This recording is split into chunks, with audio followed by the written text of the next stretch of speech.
और ये बात अच्छी तरीके से जहन में रहे, ये जितनी भी आजमाइश होती है ये किसी न किसी सबब से होती है, किसी न किसी वजह से होती है, और उस वजह को दूर करने का तरीका और आजमाइश में अल्लाह क्यों गिरफ्तार करता है, जिसकी वजह से हम वो काम करें जिसकी वजह से इस आजमाइश से निकल जाएं, अल्लाह उसको मेंशन करता है।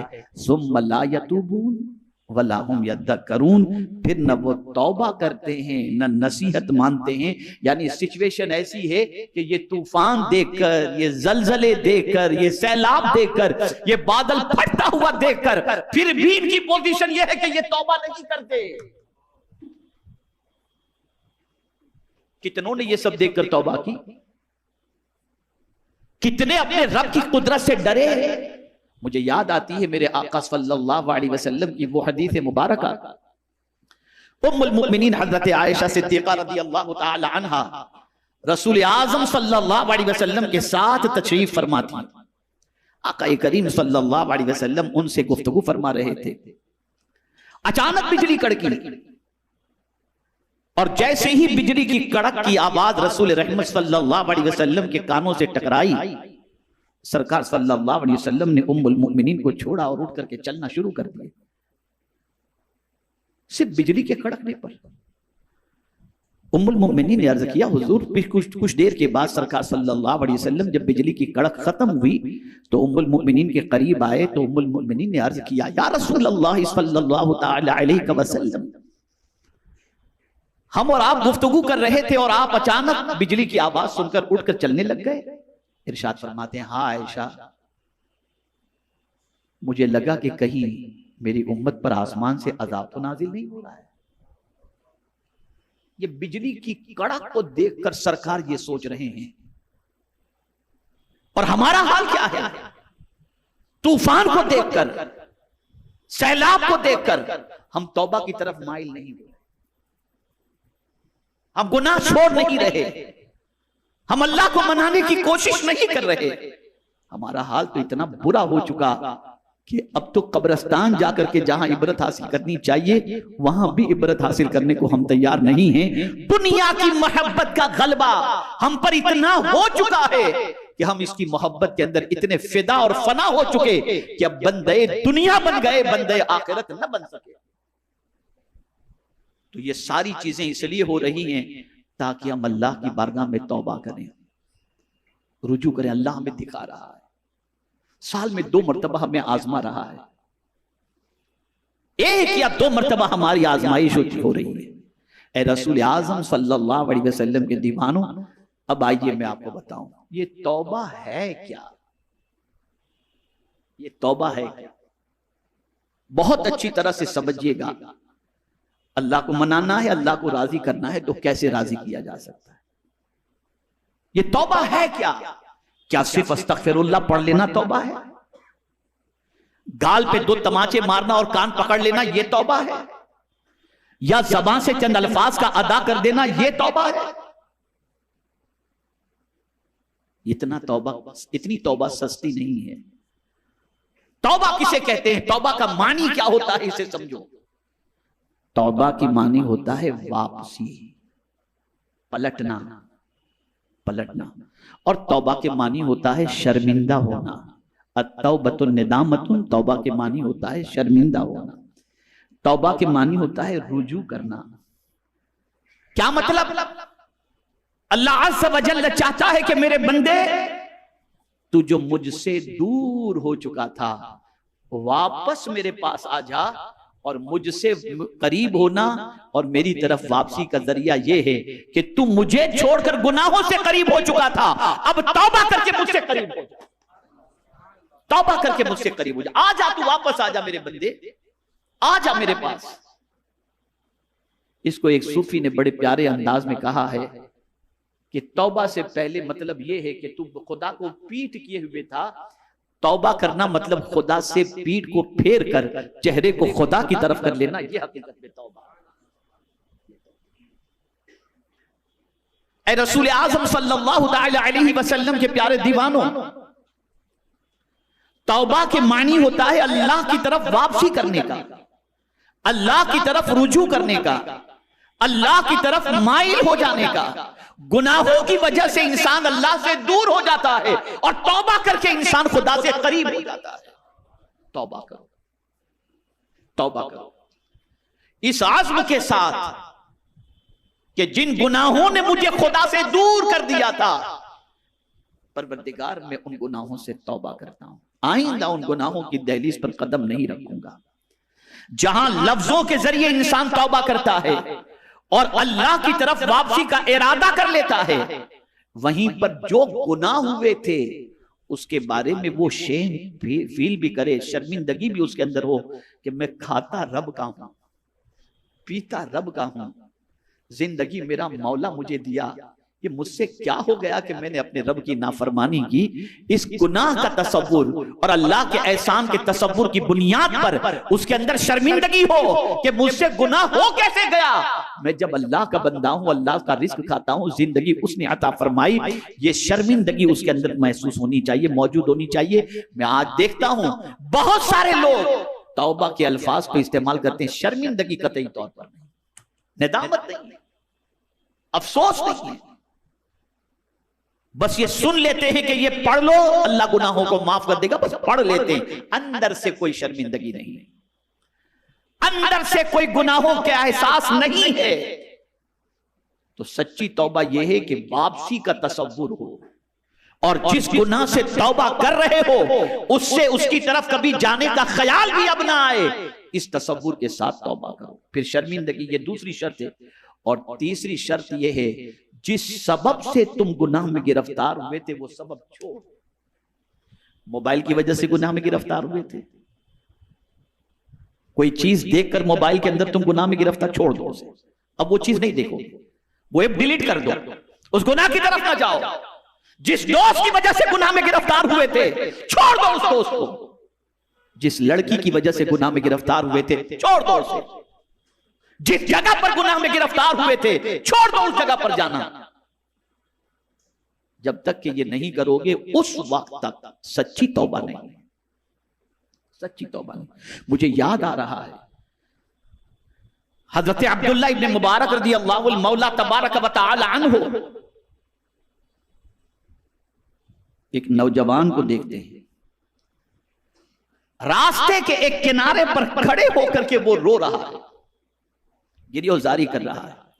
हजरत अब्दुल्ला इब्न मुबारक रज़ियल्लाहु तआला अन्हु ने समझा या तो इसके पैसे गुम हो गए हैं या किसी के इंतजार में खड़ा है और आने वाला अभी तक पहुंचा नहीं, जिसकी वजह से वो रो रहा है। तो आप उस रोते हुए बंदे को देखते रहे। काफी देर के बाद वो बंदा न वहां से हिला और न कोई उससे मिलने आया, उसकी आंखों से आंसू वैसे ही जारी थे। तो हजरत अब्दुल्ला इब्न मुबारक रज़ियल्लाहु तआला अन्हु पहुंचे, उसकी पीठ पर हाथ रखा, वो पलट कर देखा, हजरत ने फरमाया बेटा क्यों रो रहे हो, सुनिए आप सच्ची तौबा किसे कहते हैं। उसने कहा हुजूर, हजरत अब्दुल्ला इब्न मुबारक ने फरमाया क्या तेरे पैसे गुम हो गए या किसी का इंतजार तू कर रहा है, उसको आने में ताखीर हो रही, किस वजह से रो रहा है। कहा नहीं हुजूर, न पैसों का मसला है न किसी और का मसला है। अब आपने पूछ लिया तो बताता हूं कि मैं क्यों रो रहा हूं। रो इसलिए रहा हूं, यही वो जगह है जहां पर मुझसे एक जमाने पहले एक गुनाह सरजद हो गया था, इसी जगह पर। आज जब मैं यहां पहुंचा तो मुझे वो गुनाह याद आ गया। अब ये जमीन गुनाह मेरा लिख चुकी है, ये जमीन गुनाह पर मेरी गवाह है। मैं रो इसलिए रहा हूं कि मेरे आंसुओं से उस गुनाह के धब्बे को मिटा दूं, आंसुओं से उस गुनाह के धब्बे को मिटा दूं ताकि गुनाह का निशान खत्म हो जाए। ये अल्लाह वालों की सोच है। आज का नौजवान अपनी कॉलेज लाइफ को याद करके कहता है कितनी अच्छी जिंदगी कॉलेज की थी, क्या एंजॉय करते थे, क्या मौज मस्ती करते थे। आज का नौजवान ये कह रहा है, आज के लोग ये कह रहे हैं। अफसोस जो गुनाह करके खुशी मनाता हो उसका ईमान खतरे में है, ईमान खतरे में। हज़रत अबू उमामा रज़ियल्लाहु तआला अन्हु ने रसूल आज़म सल्लल्लाहु अलैहि वसल्लम से दरियाफ्त फरमाया, या रसूल अल्लाह सल्लल्लाहु तआला अलैहि वसल्लम, मोमिन कौन है, मोमिन कौन है। तो रसूल आज़म सल्लल्लाहु अलैहि वसल्लम ने इरशाद फरमाया मोमिन के बारे में। सरकार सल्लल्लाहु अलैहि वसल्लम फरमाते हैं सररत का हसनतुक वसाअत का सय्यतुक फअंत मुमिन। सरकार सल्लल्लाहु अलैहि वसल्लम फरमाते हैं जिसको उसकी नेकी खुश कर दे और गुनाह बेचैन कर दे, बस वो मोमिन है। गुनाह करके वो बेचैन हो जाए, गुनाह करके परेशान हो जाए, गुनाह करके उसका चैन खत्म हो जाए और नेकी करके उसे खुशी हो, सरकार सल्लल्लाहु अलैहि वसल्लम फरमाते हैं इज़ा सर्रत का हसनतुक वसाअत का सय्यतुक फअंत मुमिन। जो नेकी करके खुश हो और गुनाह करके नाराज हो, गुनाह करके गमगीन हो जाए, सरकार फरमाते हैं वो मोमिन है। क्या आज का मुसलमान गुनाह करके अफसोस करता है? नहीं नहीं नहीं। ये मुसीबतों के बादल जो मंडला रहे हैं, ये तकालीफ के अंदर जो मुसलमान घिरा हुआ है, उसकी वजह यही है। कुरान कह रहा है कि क्या सूझता नहीं, साल में 1 या 2 बार आजमाए जाते, फिर भी तौबा नहीं करते, फिर भी नसीहत हासिल नहीं करते। अब आइए मैं आपको बताऊं, कोई तौबा कर ले तो क्या हो? कुर्बान जाइए मेरे आका की अजमत पर और मेरे रब के तरफ। नाफरमान पलट कर आए तो इतनी जल्दी खुशी नहीं होती। आपकी दुकान का कोई मुलाजिम छोड़ के चला गया, जुर्म किया था आपका और छोड़ कर चला गया, और सामने आएगा तो आप कहेंगे आइंदा इधर नजर मत आना, इसलिए कि वो आपका मुजरिम है। कि नहीं मेरे करीम तेरी अजमतों पर कुर्बान। उसका कोई गुनहगार बंदा जिसको हदीस मुबारका में आकाए करीम सल्लल्लाहु अलैहि वसल्लम ने बयान फरमाया बड़े प्यारे अंदाज में कि आकाए करीम सल्लल्लाहु अलैहि वसल्लम इरशाद फरमाते हैं गुनहगार जब तौबा करता है, पलट कर अपने रब की तरफ आता है, तो मौला कितना खुश होता है। उस खुशी को सरकार ने एक मिसाल के जरिए समझाया और इरशाद फरमाया एक शख्स सयाहत का शौकीन था, सैर व सयाहत के लिए निकलता था। वो निकला, सामान सफर, ज़ादे सफर, खाना पानी अपनी सवारी पर रखा और सैर व सयाहत करते हुए निकल गया, सैर व सयाहत के लिए निकल गया। जंगल में पहुंचा और जंगल में पहुंचने के बाद एक दरख्त के नीचे थका हुआ था और दरख्त के नीचे वो आराम के लिए सोया। आंख खुली तो उसका सामान सफर यानी उसकी सवारी भी गायब और सामान सफर भी गायब। अब आप मुझे बताओ, जंगलों बयाबान के अंदर जहां कोई दुकान नहीं, कोई मकान नहीं, कोई दूसरी चीज नहीं, कोई चीज मिलने की कोई उम्मीद नहीं, एक ज़ादे सफर था यानी सवारी थी और उसके ऊपर खाने पानी का इंतजाम था। जब वो वहां से गायब हो जाए तो आदमी की जिंदगी कैसी हो जाएगी? सरकार फरमाते हैं सल्लल्लाहु अलैहि वसल्लम, अब वो बंदा तलाश करता है लेकिन उसकी सवारी उसे कहीं नहीं मिलती, चलता रहता है, थक के चूर हो जाता है। और सरकार फरमाते सल्लल्लाहु अलैहि वसल्लम कि वो ये सोचता है कि अब तो मौत ही हमारा इस्तकबाल करेगी। ये सोचकर एक दरख्त के नीचे सो जाता है। तवज्जो चाहूंगा, एक दरख्त के नीचे सो जाता है। जैसे ही उसकी आंख खुलती है तो क्या देखता है? निगाहों के सामने सवारी भी मौजूद है और सवारी पर जितना सामान था वो भी मौजूद। तवज्जो चाहूंगा, गुमी हुई सवारी, वो भी जंगलों बयाबान के अंदर। जब उस बंदे को मिल जाए तो उस बंदे को कितनी खुशी होगी? होगी कि नहीं होगी? आप जवाब देना। होगी ना। मेरे आका सल्लल्लाहु अलैहि वसल्लम फरमाते हैं, मुस्लिम शरीफ की हदीस है, सरकार सल्लल्लाहु अलैहि वसल्लम फरमाते जैसे ही उस बंदे ने अपनी सवारी को देखा तो खुशी में उसके अल्फाज क्या निकले? अल्लाहुम्मा अंता अब्दी व अना रब्बुक। खुशी में उसको ख्याल नहीं रहा कि क्या बोल रहा है। सवारी के मिलने पर खुशी में उसको ख्याल नहीं रहा कि क्या बोल रहा है। वो कहते हैं अल्लाहुम्मा अंता अब्दी, अल्लाह तू मेरा बंदा है और मैं तेरा रब। ये उसकी ज़बान से निकलता है। अल्लाह अकबर। इसको मुहद्दिसीन फरमाते अख्ता, उसने खता की, बिशिद्दतिल फराह, खुशी की शिद्दत की बुनियाद, उससे गलती हो गई, उससे गलती हो गई, उसकी ज़बान से ही निकला। अब उस बंदे को जितनी खुशी सवारी के मिलने पर हुई, सरकार फरमाते हैं उससे ज्यादा मेरे रब को खुशी मेरे बंदे के तौबा कर, उसके बंदे के तौबा करने पर होती है। एक सवार जितना अपनी सवारी के मिलने पर खुश नहीं होता, उससे ज्यादा बंदा जब अल्लाह की बारगाह में तौबा कर लेता है तो अल्लाह ताला खुश हो जाया करता है। और इंसान बहकता भी है खुशी के अंदर और बहकता भी है गम के मौके पर। उस अल्फाज के इस्तेमाल पर उसकी नीयत कोई ऐसी नहीं थी, अल्लाह अज़्ज़ व जल्ल ने उसे माफ भी फरमा दिया, उस पर कोई पकड़ नहीं, इसलिए कि उसने जानबूझकर ऐसा नहीं किया। खुशी के अंदर उसके मुंह से ऐसे अल्फाज निकल गए, कहना कुछ था, कह कुछ दिया। उमूमी तौर पर इंसान फिसलता है खुशी ही में, आज जितने भी प्रॉब्लम पैदा हो रहे हैं गुनाहों के, वो खुशी ही में हो रहे हैं। और इसी तरीके से गम में भी इंसान वो अल्फाज बोल जाता है जो उसे नहीं बोलना चाहिए। तो खुशी और गम के अंदर भी कंट्रोल होना चाहिए। मेरे प्यारे आका सल्लल्लाहु अलैहि वसल्लम के प्यारे दीवानों, अल्लाह अज़्ज़ा वजल तौबा करने वाले को कितना पसंद फरमाता है।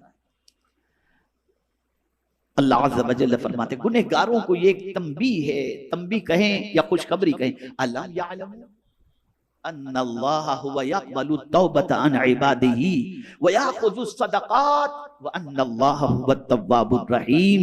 अल्लाह अज़्ज़ा वजल इरशाद फरमाता है, क्या उन्हें खबर नहीं, अल्लाह ही अपने बंदों की तौबा को कबूल फरमाता है और सदके खुद अपने दस्ते कुदरत में लेता है, और ये कि अल्लाह ही तौबा कबूल करने वाला मेहरबान है।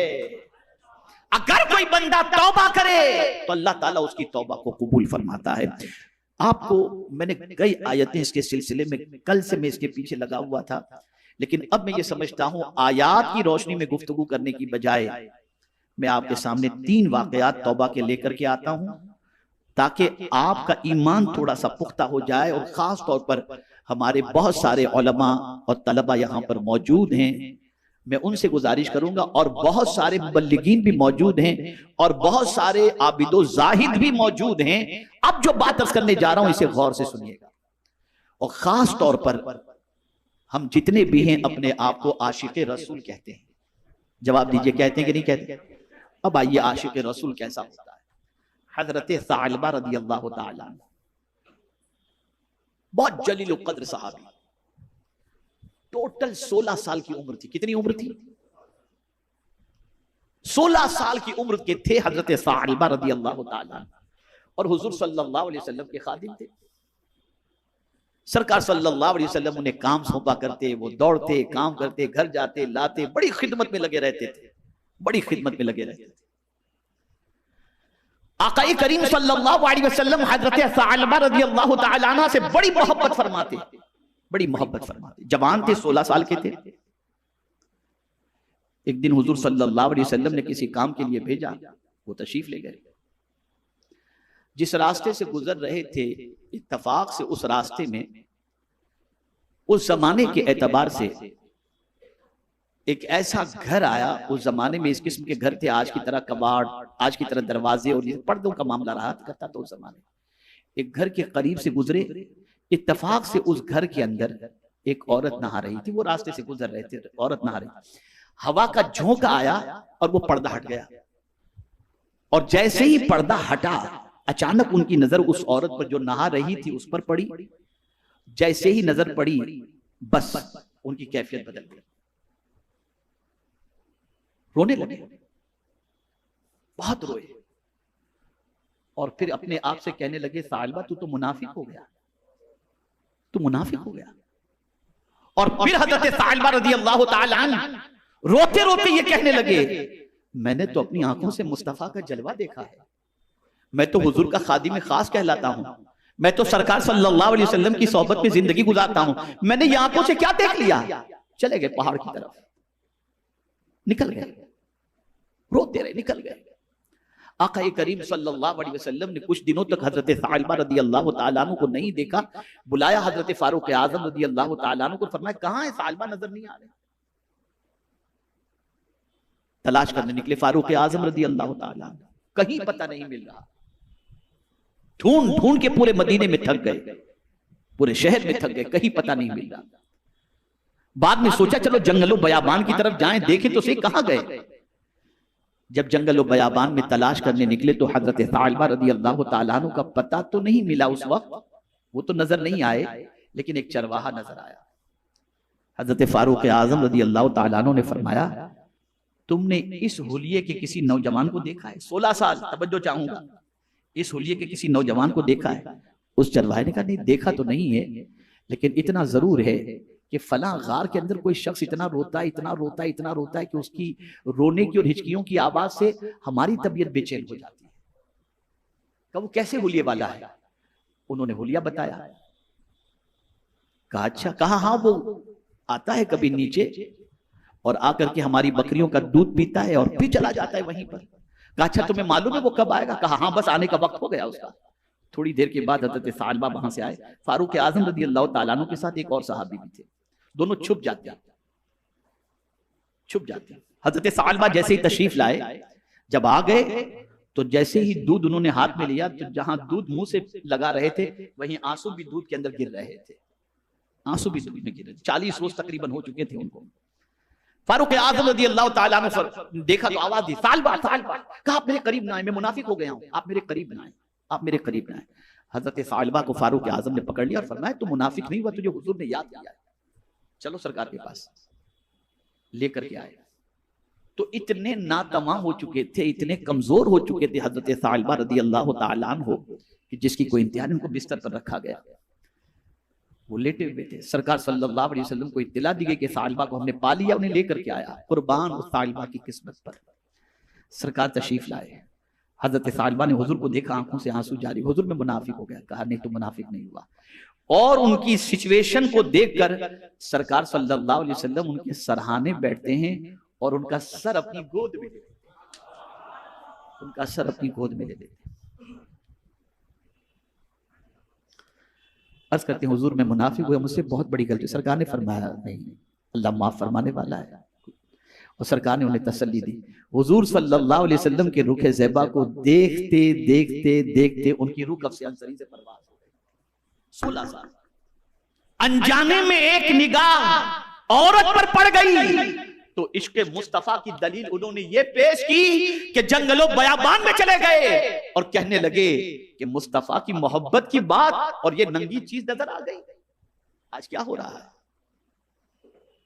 आज ज़बान से तो आशिक नजर आएंगे लेकिन हकीकत में फासिक इल्ला माशाअल्लाह नजर आए। ये सिचुएशन कहां हैं हम? कहां हैं हम? हजरत सालबा की किस्मत पर कुर्बान कि जिनकी रूह कब्ज़ से अंसरी से परवाज की इस हाल में कि गोद में हुजूर के सर था और निगाहें मुस्तफा के चेहरे को देख रही थी। ये उस गुनाह का एहसास था, वो उस गलती का एहसास था, उस गलती पर तौबा थी जिसकी निदामत और जिसकी शर्मिंदगी की बुनियाद पर अल्लाह ने उस सच्ची निदामत की बुनियाद पर उन्हें वो मकाम अता किया कि मुस्तफा की गोद उन्हें नसीब हो गई। ये है सच्ची तौबा, ये है सच्ची तौबा। कभी शैतान वर्गलाता है, अरे इतने पाप कर लिए अब तौबा से क्या फायदा। नहीं, अल्लाह ने तौबा का दरवाजा इसीलिए बड़े लंबे अरसे तक खुला रखा है, बंद नहीं रखा। जब तक कि सूरज मशरिक की बजाय मगरिब से न निकले उस वक्त तक तौबा का दरवाजा खुला है, खुला है। आइए सुनिए आप, हजरत हसन बसरी रज़ी अल्लाह तआला अन्हु के दौरे पाक में, यहां जो मालदार हो ना वो जरा गौर से सुनिएगा। एक साहब थे जिनके पास बड़ी दौलत थी, बेइंतहा बेहिसाब दौलत थी। उनका इंतकाल हो गया। जवान बेटा था, बाप की मुफ्त की दौलत उसे नसीब हो गई। अब जाहिर सी बात है कि बाप भी न हो और मुफ्त के अंदर इतनी सारी दौलत मिल गई, बेहिसाब दौलत, तो अब खर्च कहां करे? पैर फिसल गए उसके और गुनाहों में उसने अपने बाप के पैसे को खर्च करना शुरू किया। मां बड़ी परहेजगार थी और माँ जो है हजरत हसन बसरी अलैहिर्रहमा के वाज की महफिल में जाया करती थी। जो खवातीन घर बैठे इस वक्त गुफ्तगू को सुन रही हैं, उनसे मेरी गुजारिश है कि आप सुना करो, तफसीर कुरान भी सुना करो, उलमा के खिताबात को भी सुना करो और इसी तरीके से अपने ईमान को ताज़ा करने की कोशिश भी किया करो। वो हजरत हसन बसरी अलैहिर्रहमा की महफिल के अंदर जाया करती और बच्चे को समझाया करती कि मेरे बेटे तू ये सब गुनाह न कर, छोड़ दे छोड़ दे छोड़ दे। लेकिन बच्चा मानता नहीं था। पैसे का नशा था ना, बड़ा खतरनाक होता है ये, बड़ा खतरनाक होता है। पैसे का नशा था, गुनाह छोड़ने को तैयार नहीं। माँ ने हजार समझाया लेकिन तैयार नहीं। फिर अचानक उस नौजवान को बुराई की वजह से, बुरे काम की वजह से, गंदे काम की वजह से उसे बीमारी लाहिक हो गई। और ऐसी बीमारी लाहिक हुई कि जिस बीमारी की वजह से डे बाय डे उसकी सेहत गिरती चली गई, डाउन होती चली गई, यहां तक कि इतनी उसकी सेहत डाउन हो गई कि उससे लगने लगा कि अब मेरी मौत करीब है। अब उसमें इतनी ताकत नहीं थी कि वो हजरत हसन बसरी अलैहिर्रहमा की महफिल में जा सके। मां चाहती थी कि वो पहुंचे हजरत हसन बसरी की महफिल में और वहां जाकर के ये तौबा कर ले और हजरत हसन बसरी अलैहिर्रहमा इसे तौबा करा दें, लेकिन अब उसके जिस्म में इतनी ताकत नहीं थी कि वो जा सके। पहले मां कहती थी कि बेटा हसन बसरी की महफिल में चलो, और मैं आपसे भी गुजारिश करता हूं कि तन्हा ना लाओ अपनी औलाद को इस इज्तिमा के अंदर, हफ्तावारी इज्तिमा के अंदर, ताकि उनकी तबीयत भी दीन की तरफ माइल हो। मां ने बड़ी कोशिश की हजरत हसन बसरी अलैहिर्रहमा की महफिल में ले जाने की, वो कभी तैयार नहीं हुआ। लेकिन जब एकदम लास्ट स्टेज पे पहुंचा और उस नौजवान को लगा कि अब मेरी मौत करीब है, तो अपनी मां से कहने लगा, मां मुझे हजरत हसन बसरी की महफिल में ले जा, मैंने बड़े गुनाह किए, मैं तौबा करूं। मां ने कहा, बेटे तेरे में चलने की सकत नहीं है, लेकिन मैं तेरे लिए मुसलसल हजरत हसन बसरी को दुआ के लिए कहा करती थी, वो मुझे पहचानते हैं, मैं जाती हूं उनसे, मैं बात करती हूँ कि वही आकर के तुझे तौबा करा दे। अब सुनिए, मां चूंकि अपने बच्चे के सारे ऐब हजरत हसन बसरी को बता चुकी थी कि मेरा बेटा ये करता है, मेरा बेटा ये करता है। अब जाकर जैसे ही उसने हजरत हसन बसरी अलैहिर्रहमा से कहा कि मेरा बेटा अब तैयार हुआ है मौत के दरवाजे पर पहुंचकर तौबा करने के लिए, आप आए और मेरे बच्चे को तौबा करा दें। तो हजरत हसन बसरी अलैहिर्रहमा ने फरमाया, ऐसे नालायक के लिए मैं आऊं जो इतना गुनाहों में डूबा रहा, तेरी नाफरमानी करता रहा, जाओ मैं तौबा कराने नहीं आता। वो नहीं आए। कौन? हजरत हसन बसरी, जिन्होंने मौला अली की गोद में परवरिश पाई, ताबई थे वो। अब मां मायूस होकर आई और अपने बेटे से कहती है, बेटे पहले ही जब तू सेहतमंद था और मैं जब तुझे कह रही थी उस वक्त ही चल करके तू तौबा कर लेता हजरत हसन बसरी के हाथों पर, तो कितना ही अच्छा होता। अब तेरे पाप की बुनियाद पर वो आने के लिए तैयार नहीं। तवज्जो चाहूंगा, जिंदगी में कभी रब से मायूस मत होना। अब तेरे पाप की बुनियाद पर वो नहीं आए। उस नौजवान ने सुना, बस उसने रोना शुरू किया। अब रोकर अपने मौला से लौ लगाई, मौला मैं इतना गुनहगार हूं कि तेरा नेक बंदा मुझे तौबा कराने के लिए भी नहीं आया, यकीनन ये मेरे गुनाहों की वजह से। मौला सबके दरवाजे बंद हैं, तेरा दरवाजा तो बंद नहीं हुआ। मैं सच्चे दिल से तौबा करता हूं। जितने आज तक गुनाह हुए, मैं आज के बाद कभी उन गुनाहों की दहलीज पर सेहतमंद होकर के भी नहीं जाऊंगा। मैं वादा करता हूं, मैं सच्ची तौबा करता हूं। मेरे मौला तो मुझे माफ फरमा दे, तेरे अलावा कौन है जो मेरे गुनाहों को माफ करे। रोता रहा, रोता रहा, रोता रहा, अल्लाह की बारगाह में तौबा करता रहा, माफी मांगता रहा, यहां तक के तौबा करते करते उसकी रूह परवाज कर, उसकी रूह परवाज होने के बिल्कुल करीब पहुंच गई। तो उसने अपनी मां से कहा कि मां अब मेरी वसीयत सुन ले, मैं बहुत पापी हूं, मर जाऊं ना तो एक काम करना, मुझे अपने दुपट्टे से लपेट कर मेरी गर्दन में मुझे घसीटना। मुझे नहीं मालूम कोई मेरी नमाज जनाजा पढ़ाएगा भी कि नहीं पढ़ाएगा, और कोई आएगा कि भी नहीं आएगा। बस ये कहने के बाद उसकी रूह परवाज कर गई। अब जब रूह परवाज कर गई तो मां के दिल में ख्याल पैदा हुआ कि चलो इयादत के लिए हजरत हसन बसरी तौबा कराने नहीं आए, अब नमाज जनाजा पढ़ाने के लिए आ जाए। गई मां वहां पर और जाकर के हजरत हसन बसरी से कहती है, मेरे बेटे ने दाई अजल को लब्बैक कह दिया, अगर आप उसकी नमाज जनाजा पढ़ा देंगे तो आपकी दुआ से मेरे बेटे की मगफिरत हो जाएगी। हुजूर आप चलें। कहा ऐसे लोग, ऐसे की नमाज जनाजा मैं नहीं पढ़ाऊंगा जो इतना गुनाहों में डूबा हुआ था। मां मायूस होकर आ गई, बच्चा था ही ऐसा। मां मायूस होकर आ गई। आकर के मां ने कुर्ब जवार के मुसलमानों को जमा किया और कहा, मेरे बेटे के तकफीन और तदफीन का इंतजाम करो, उसको गुस्ल दो। तो उन लोगों ने पूछा, नमाज जनाजा कौन पढ़ाएगा? कहा, तुम में से जो चाहे नमाज जनाजा पढ़ा दे, तुम लोग आपस में डिसाइड कर लो। उस शख्स का गुस्ल, कफन, ये सब हो गया। अब नमाज जनाजा की तैयारी हो रही थी कि दरवाजे पर किसी ने दस्तक दी उस औरत की। मां ने दरवाजा खोला तो क्या देखती, हजरत हसन बसरी सामने। हजरत हसन बसरी। मां ने कहा, हुजूर आप तशरीफ ले आए? कहा, हाँ तेरे बेटे की नमाज जनाजा पढ़ाने के लिए आया हूं। आपका एहसान मैं जिंदगी भर नहीं भूलूंगी। अब सुनिए हजरत हसन बसरी का जुमला, गुनाहों में डूबे हुए लोगों, अल्लाह से सच्ची तौबा कर लो, देखो मेरा मौला कितना मेहरबान है। हजरत हसन बसरी अलैहिर्रहमा फरमाते हैं, तू जब मुझे नमाज जनाजा के लिए कहकर गई ना, और मैंने तुझे तो मना कर दिया, लेकिन जब मैं कैलूला के लिए लेटा तो गैब से आवाज आती है, हसन मेरे दोस्त की नमाज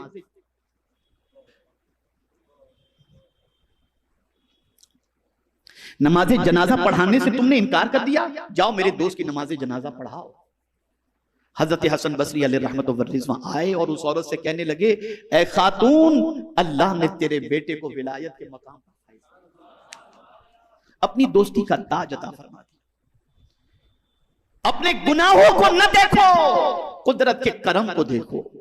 बहुत करीम है, वो तौबा करने वाले को बहुत पसंद करता है, इतना पसंद करता है जिसकी कोई इंतहा नहीं। इसलिए सच्चे दिल से उसकी बारगाह में तौबा करो। एक और वाकया खास तौर पर मैं अर्ज करके अपनी गुफ्तगू खत्म करूंगा। हजरत ईसा अलैहिस्सलाम बहुत इबादत गुजार अपने आप को जो लोग समझते हैं वो गुनहगारों को बड़ा हकीर समझते हैं। आप सुनिए, हजरत ईसा अलैहिस्सलाम के दौरे पाक के अंदर हजरत ईसा अलैहिस्सलाम एक जगह से गुजर रहे थे, एक राहिब पादरी उसने हजरत ईसा अलैहिस्सलाम को देखा, दौड़ता हुआ आया, कदमों को चूमने लगा, बाजुओं को चूमने लगा, दस्ते करम को चूमने लगा और कहा मेरी खुश नसीबी के हुजूर आपकी ज़ियारत नसीब हो गई। हजरत ईसा अलैहिस्सलाम ने उसको दुआएं दी और दुआएं देकर आप तशरीफ ले गए। एक बड़ा पापी और गुनहगार दूर से जो है ये मंजर देख रहा था, लेकिन अपने गुनाहों की वजह से हजरत ईसा अलैहिस्सलाम के पास नहीं आया हाथ चूमने, पैर चूमने, और सोचने लगा मेरे जैसा पापी आदमी और इस नबी का हाथ पैर चूमूं, ये मैं इस काबिल कहां हूं। उसको एहसास था अपने गुनाह का। वो वहां से पादरी के पास आया, राहिब के पास आया और कहा आप कितने खुश नसीब हैं कि एक नबी के कदम को बोसा देने का शर्फ हासिल हुआ, दस्ते करम चूमने का शर्फ हासिल हुआ। मैं तो गुनहगार पापी, और मशहूर था गुनाहों के अंदर, मैं तो गुनहगार पापी था, इसलिए मैं उनके करीब नहीं आया कि मेरा गुनहगार वजूद उनका दस्ते करम चूमने का हक कहां रखता है। ये सोच करके वो परेशान था और कहा कि मैंने जो है इस वजह से उनके दस्ते करम चूमने के लिए मैं करीब, लेकिन तुम बहुत खुश नसीब हो। अब वो पादरी इबादत गुजार था ना, फौरन कहता है चल जा तू यहां से, बड़ा आया है तू मुझे बताने के लिए। अगर तू किसी वजह से जन्नत में चला भी गया ना, तवज्जो चाहूंगा जुमले पर, अगर तू किसी वजह से जन्नत में चला भी गया ना, तो तू जिस जन्नत में होगा उस जन्नत में मैं आऊंगा भी नहीं, मैं आऊंगा भी नहीं। ये उस इबादत गुजार को अपनी इबादत पर घमंड था और उसने ये कह दिया। इधर हजरत ईसा अलैहिस्सलाम पर अल्लाह अज़्ज़ व जल्ल ने इल्हाम फरमाया, वही फरमाई और फरमाया ऐ ईसा जाओ, वापस जाओ, सुनिए आप, वापस जाओ, और जिसने तुम्हारी वजह से उस राहिब को अकीदत से देखा और जिसको अपने गुनाह का एहसास था, जिसकी वजह से वो तुम्हारे करीब नहीं आया अपने आप को गुनहगार समझकर, और वो इबादत गुजार जिसे अपनी इबादत पर नाज था और जिसने ये कहा कि उस गुनहगार मेरे बंदे से कि तू जिस जन्नत में जाएगा वहां मैं नहीं आऊंगा, उस इबादत गुजार से कह दो ये जन्नत में जाएगा और उस जन्नत में तेरे लिए कोई जगह है ही नहीं, कोई जगह नहीं। और अल्लाह ताला ने उस गुनाह पर शर्मिंदगी और एहसास की बुनियाद पर अल्लाह ने उस गुनहगार की बख्शिश फरमा दी और इबादत पर घमंड करने वाले को अल्लाह ताला ने जहन्नम का ईंधन बना दिया। खबरदार खबरदार खबरदार, अल्लाह अज़्ज़ व जल्ल के किसी गुनहगार बंदे को हकीर न समझो। पता नहीं उसकी जिंदगी का ये गुनाह आखिरी गुनाह हो, और कभी अपनी इबादत पर गुरूर न करो। हो सकता है कि हमारा इबादत करने वाला वो लम्हा जिंदगी का आखिरी लम्हा हो और कदम फिसल जाएं और अल्लाह न करे किस जगह पर चले जाएं। तो आज मुझे आपको पैगाम ये देना है, बहुत कुछ आज तक कर चुके, आओ आज सच्चे दिल से अपने रब की बारगाह में तौबा करके उसको मनाने की कोशिश करें, और वो अगर राजी हो गया तो दुनिया भी संवर जाएगी और आखिरत भी संवर जाएगी। अल्लाह ताला रहमत आलम सल्लल्लाहु अलैहि वसल्लम के सदक़ तुफैल मुझे आपको सबको अल्लाह और उसके रसूल के इरशाद पर अमल करने की तौफीक अता फरमाए, सच्ची तौबा की तौफीक नसीब फरमाए। जितना मुमकिन हो सका मैंने आपके दिलो दिमाग को सही तौबा की तरफ माइल करने की कोशिश की, और रब को मनाने के हवाले से, राजी करने के हवाले से मैंने आपको बता दिया। बस एक आखिरी बात मैं अर्ज कर दूं, नेक बंदा जब या अल्लाह कहता है तो अल्लाह जवाब में एक मर्तबा लब्बैक फरमाता है, और गुनहगार बंदा जब या अल्लाह कहता है अल्लाह जवाब में 3 मर्तबा लब्बैक फरमाता है। मिसाल अर्ज करता हूं, बड़ी प्यारी मिसाल समझने समझाने के लिए अर्ज करता हूं। 3 मर्तबा लब्बैक फरमाता है, क्यों? तो वजह बयान फरमाई गई, नेक बंदे को तो अपनी नेकियों पर भी भरोसा है, गुनहगार को तो सिर्फ अपने रब की रहमत ही पर भरोसा है। और उसका एग्जाम्पल मैं आपको देता हूं। घर में 4 बच्चे हो ना, 4 बच्चे हो, माँ बाप सबसे ज्यादा दुआ और सबसे ज्यादा उनकी तवज्जो और फिक्र अगर किसी बच्चे की तरफ होती है ना, तो नेक बच्चे की तरफ नहीं होती, भटके हुए की तरफ होती है। कमाता ना हो उसकी तरफ होती है।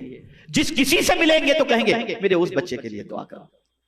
यार एक माँ बाप जब अपने गुनहगार बच्चे से इतनी मोहब्बत, तो उसका क्या है, वो बहुत करीम है। इसलिए उससे मोहब्बत करो, उससे उल्फत पैदा करो, उससे मायूस न हो जाओ, सच्चे दिल से तौबा करके आइए उसको मनाने की कोशिश करें। अल्लाह मुझे आप